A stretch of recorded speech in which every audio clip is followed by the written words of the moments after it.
Hey there everybody, this is Challenger Joe with Challenger of the Day, and I was looking for a simple quick video on how to do some crosswalks for scale model, dioramas, train sets, or whatever you have, and really couldn't find any.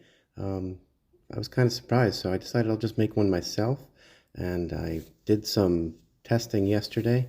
Came out okay, but I decided to try again today and videotape it so I could share it with you, and you could see what I'm doing. I just took some of this 4-inch road tape that I put down. I cut some to size. There's 2 strips.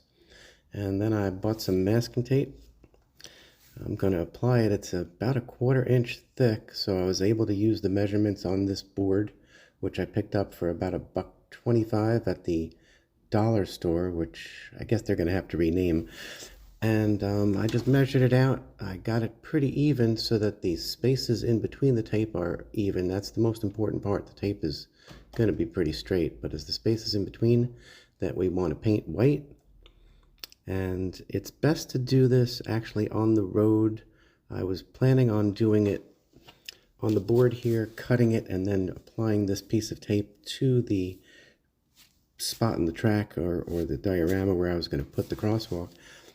But the paint that I'm using is kind of old, and as soon as I peeled the tape up, it kind of got a little brittly and pieces broke off. I should have waited till it dried more, or maybe I shouldn't have waited till it dried as much.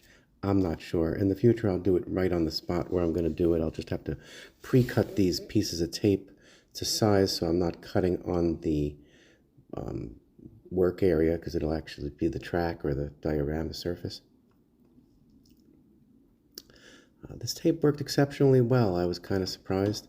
The paint that I used was acrylic. It's old. It's dry, so it was kind of like old whiteout. It was very hard, brittle.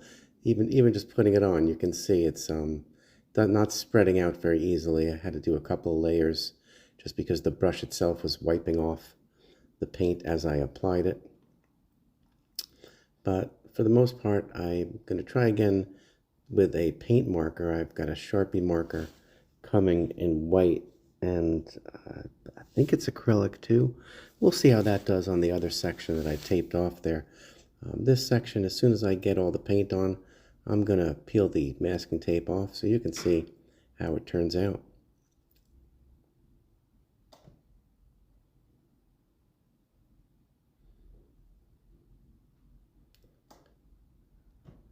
Now, this is something when you're doing it on the track surface. I've done this before once yesterday, and I did cut the tape to size so that each individual piece of tape was perfectly sized to the